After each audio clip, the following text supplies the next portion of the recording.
Good morning, कैसे हैं सभी। गाइस हम स्टार्ट कर रहे हैं क्लास 12 का चैप्टर नंबर सेकंड है कीपिंग क्वाइट। उसकी समरी आइए पढ़ते हैं। ये किसके द्वारा लिखी गई है? आपकी पेब्लो नेरूडा के द्वारा लिखी गई है। स्टैंजा 1 क्या कहता है इसका? Now we will count to 12 and we will all keep still for once on the face of the earth. Let's not speak in any language. Let's stop for 1 second and not move our arm so much. देखिए इसका expression क्या कहती है। इसमें poet कहता है आपका, the poet urge each one of us to count up to 12 then be quiet. Poet बोलता है कि सभी के सभी एक बार 12 तक काउंट करें, 1 से लेके, और फिर उसके बाद शांत हो जाएं। नेक्स्ट कहती है line, the poet might have used the phrase count to 12 as there are 12 are represented on a clock और as there are 12 month in a year. तो वो ये कहता है कि पोएट ने इसलिए बोला होगा फ्रेज को कि 12 तक काउंट करो, क्योंकि आपके जो घड़ी होती है, आपकी वॉच होती है, उसमें 12 घंटे होते हैं, और साथ साथ आपका जो 1 ईयर कैलेंडर होता है उसमें 12 मंथ होते हैं, महीने होते हैं, जनवरी फरवरी एक्सेट्रा।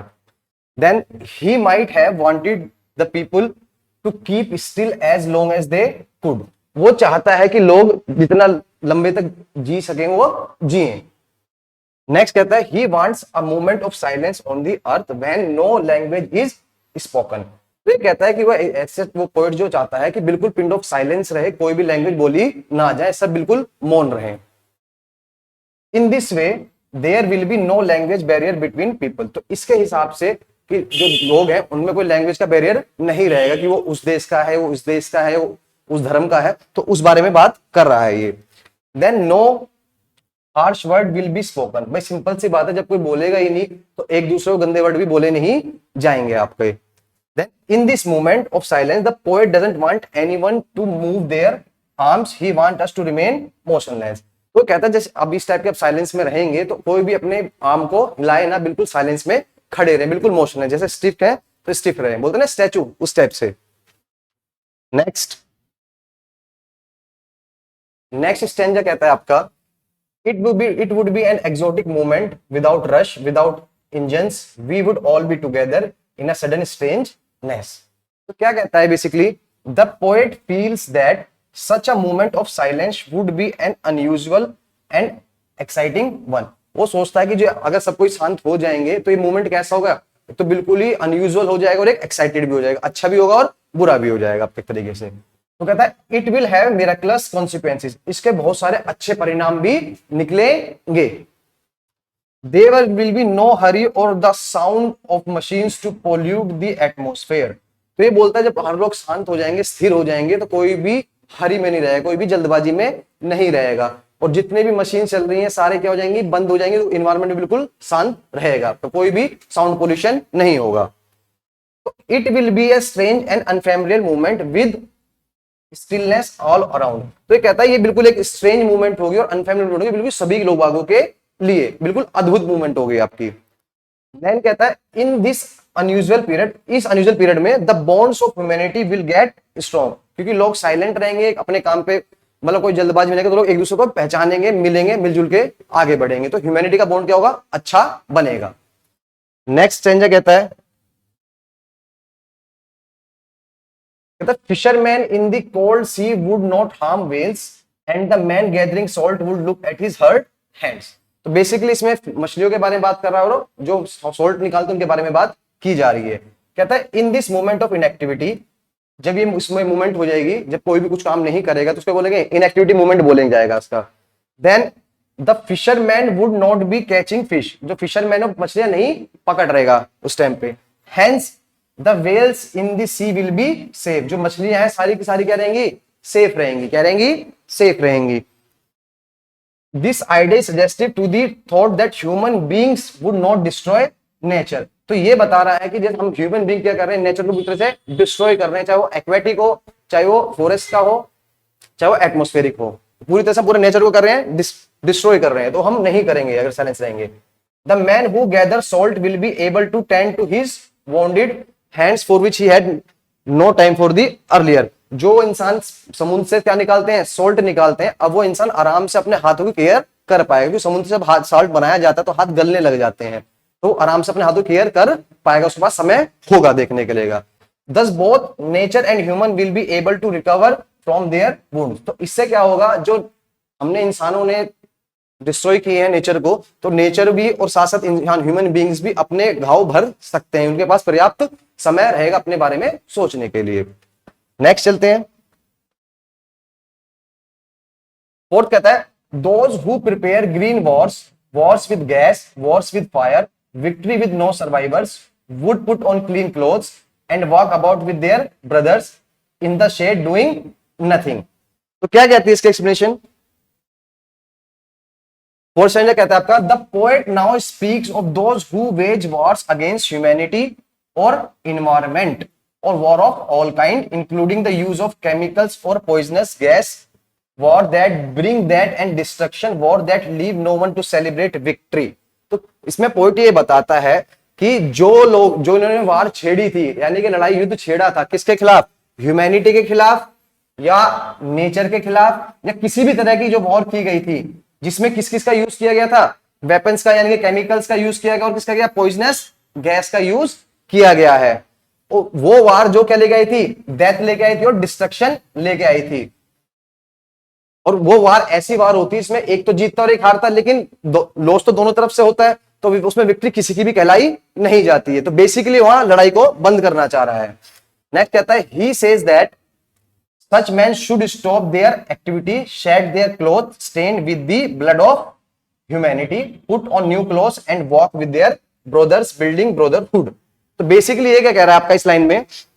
ये कहना चाह रहा है कि इस टाइप के जो इंसान जो वॉर को बढ़ावा देते हैं, दूसरे से नफरत करते हैं आपके, उनको अपनी एक्टिविटी को स्टॉप कर देना चाहिए, और जो उन्होंने पहले अपना आपकी इंसानियत जो जिस देश में भूसा में रह रहे हैं वो उस वाले कैरेक्टर को हटा के अलग रख देना चाहिए, और जो खून से उनके हाथ रंगे हुए थे उनको हटा देने चाहिए, और अपने ऊपर एक नया लिबास पहन लेना चाहिए ताकि वो अच्छे इंसान बन सके और भाइयों के साथ मिलके रहें, बिल्डिंग ब्रदरहुड, और आपस में ब्रदरहुड बनाएं।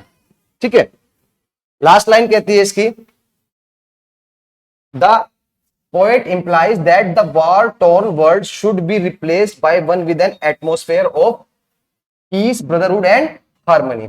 तो पोएट ये कहता है जो हमारा वॉर टोन है कि लड़ाई झगड़े को छोड़ के हम किस पे आ जाएं? शांति पे आ जाएं, भाईचारे पे आ जाएं और इंसानियत पे आ जाएं आपका। ठीक है, पीस पे आ जाएं बेसिकली। लास्ट कहता है स्टैंजर्स का फिफ्थ वन, सेकंड लास्ट कहता what I want should not be confused with total inactivity, life is what is about, I want not truck with death. तो क्या कहता है बेसिकली इसमें कह रहा है the poet makes a clarification that though he is advocating the need for silence. तो इसमें जो पोएट है वो क्लैरिफिकेशन दे रहा है कि वो चाहता है कि लोगों को क्या रहे, बिल्कुल शांति रहे, क्या रहे? शांति रहे। वो एडवाइस देता है, he advice should not be confused with total inactivity. वो ये नहीं करे कि सब अपना काम छोड़ के बिल्कुल बैठ जाएं और बिल्कुल शांत रहे। वो कहना चाह रहा है कि जो इंसान का बिहेवियर है उसको वो चेंज करें, अपना बुराई की जगह अच्छाई को अपनाएं। तो he does not want any association with death. वो नहीं चाहते किसी की भी हत्या, कोई भी मरे।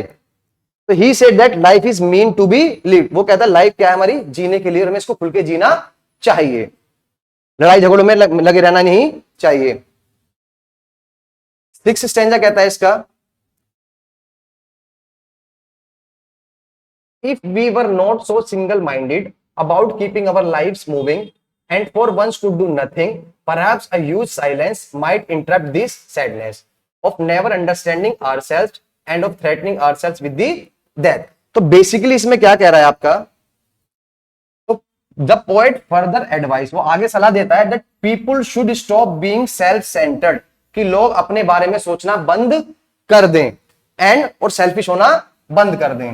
For one moment they should not think of keeping their lives moving, meeting their ends और fulfilling their duties। कि एक समय के लिए लोग अपने बारे में सोचना बिल्कुल बंद कर दें कि मेरा काम ये है, मुझे ये करना है, मुझे अपनी ड्यूटीज पूरी करनी है, मुझे मीटिंग है, ये सब चीजों को छोड़ के अपने बारे में सोचना बंद करें। तो दैट ह्यूज साइलेंस, अगर फिर उनके माइंड में क्या आ जाएगी? बिल्कुल शांति आ जाएगी। Which will arise from such a moment, वो उसी क्षण से आएगी जब आप सब चीजों के बारे में सोचना छोड़ दोगे। will only serve to help the people, फिर आप दूसरे लोगों की मदद भी करेंगे। It will help them introspect and overcome their sadness of failing or understand themselves।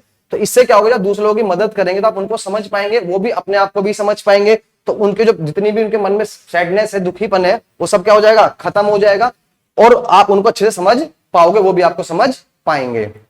Next, people have been threatening themself with death by their activities. लोग बाग कुछ ऐसी हरकतें करते हैं कि जो अपनी मौत को खुद ही बुलावा देते हैं, अपनी लाइफ उन्होंने इतनी बिजी बना ली है कि उनको किसी चीज की परवाह नहीं होती है। तो देन कहता है this moment of silence will give them time to time understand themself better. अगर वो अपना आपको थोड़ा समय देंगे, ढंग से सोचेंगे, तो वो अपना आप को और बेहतर इंसान बनाए लेंगे। ये नहीं कि हर रोजमर्रा की जिंदगी में अपने आप में लगे हुए हैं चीज का काम काम काम।